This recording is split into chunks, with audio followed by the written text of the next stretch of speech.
See, so far what we have understand that one needs to really well understand and accept this fact that if we are talking about Indian social structure, caste cannot fade away, caste cannot be ignored.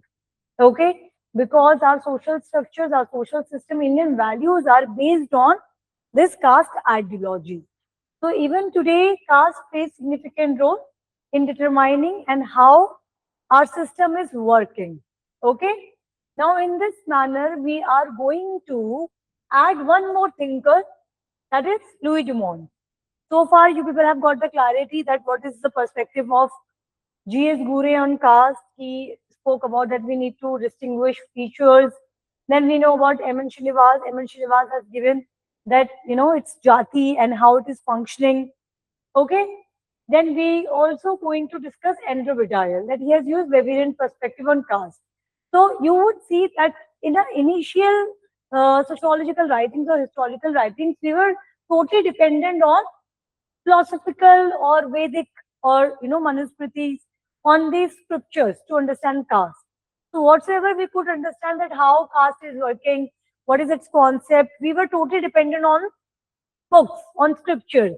But the fact here is that this is something presenting, this is something happening in our life. No, caste is not something that is superficial. It is not mythology. We are practicing it. हमारी life इससे practice हो रही है, हम देख रहे हैं उसको, हमारा डिसीजन उसके बेस पे चल रहा है, हमारा बिहेवियर, हमारा action. So we cannot just read caste with respect to theology or scriptures. We need to know how it is functioning in our society, how it is so deeply interwoven in our community, how it is reflecting our lifestyle. Okay, so you will see today Homo Hierarchicus. Now, who is Leo Dumont? He holds really relevant place in Indian sociology. Please write down. He was definitely social anthropologist. He argued that caste is not merely a social institution, okay, but as an ideological system. So, first of all, you should introduce Leo Dumont. He was social anthropologist.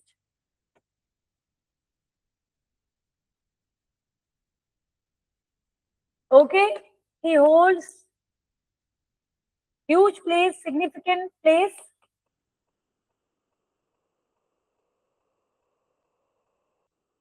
in the Indian sociology.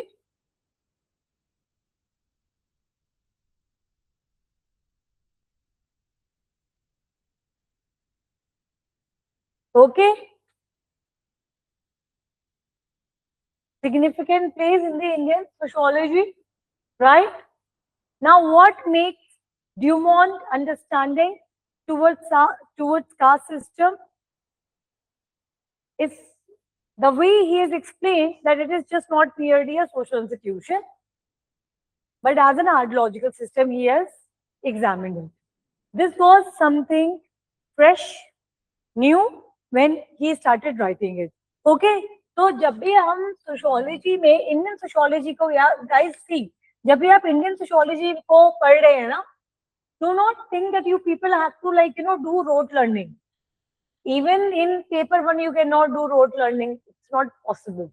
Except your topic 3 that deals with techniques and tools. वहाँ पे शायद कोई rote learning करके marks लेके आ सकता है. But except that, sociology का कोई ऐसा topic नहीं है जहाँ पे आप rote learning करें. Okay, तो we need to make life simple. जैसे आज हमने simplicity पे एक antidote discuss किया था. It is we who are making our life difficult, right? You need to hold all the thinkers together. You should be knowing, okay, G.S. Gure, what he has said.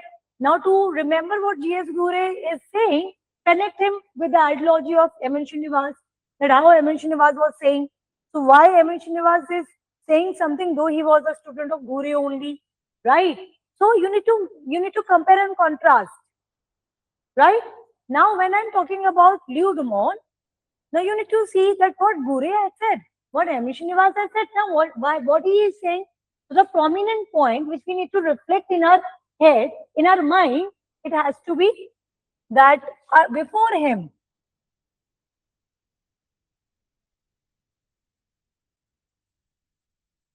sociologists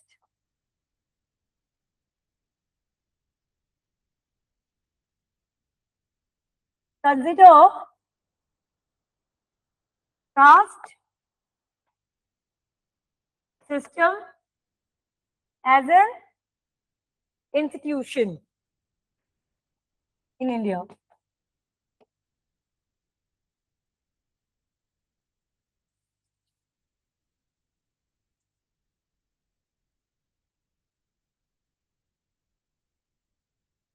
But for Dumont,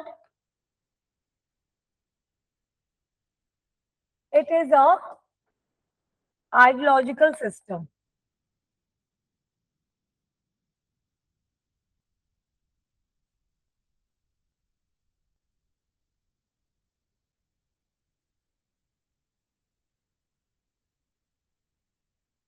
So this is first part which you have to understand. This is his landmark work, Homo Hierarchicus. If not wrong, it was published in 1966. Okay, write down.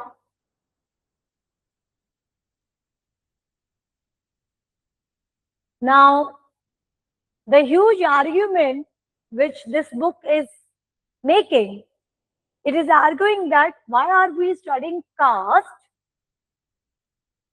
through the institutions or through economic class or through political power alone?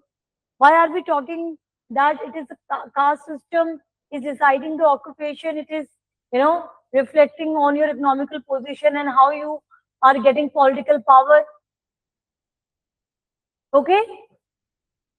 So argument was by Dumont that caste should be understood through the principle of hierarchy.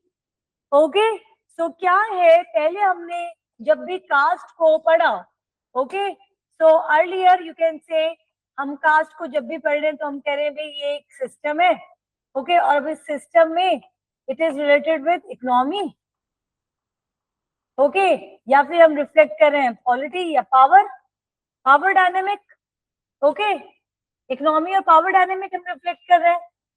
तो जो ब्राह्मण है उसका top position है, rich है और उसके power भी बहुत है. Fine. So he is arguing why can't we understand? In fact, he said that caste should be understood through the principle of hierarchy.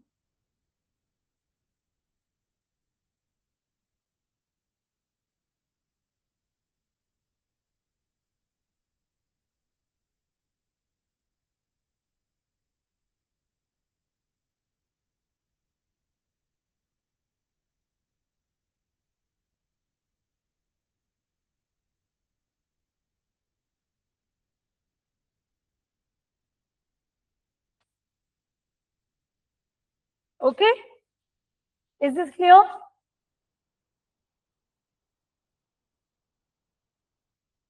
Now, one thing you people should write. Dumont का एक point था, he opposed the tendency of Western sociology. Okay, so in this way, Indian sociology really respects Dumont's writing. Okay, so Dumont ने एक important, I would say, action तो किया था. He opposed the tendency of Western sociology. Okay.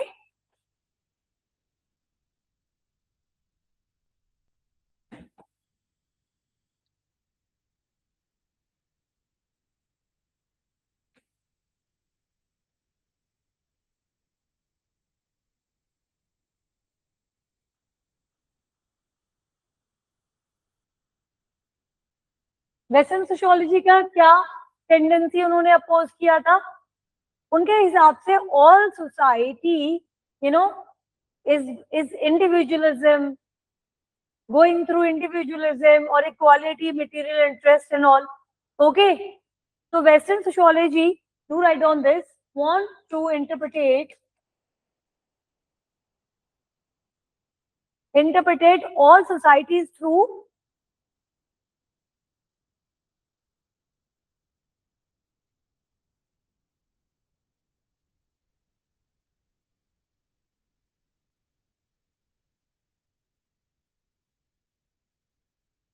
individualism, equality, and material interest.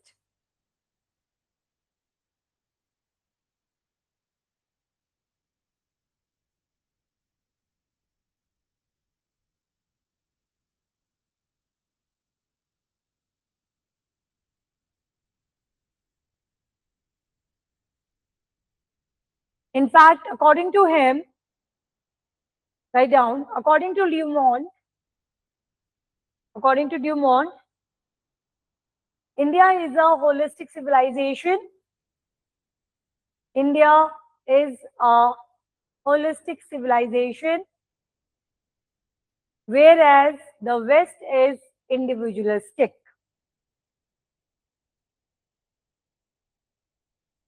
Okay, so India is holistic civilization, whereas the West is individualistic. Now, in this way, you people should understand that how Leo Dumont is reflecting on caste system, which was not done earlier by any sociologist. He is saying that we need to focus on hierarchy, and the principle of hierarchy is something which we need to talk on. And then he also talked about the notion of purity and impurity. When he's talking about the hierarchy, he's explaining through the concept of purity and impurity. I hope you will got the clarity on this.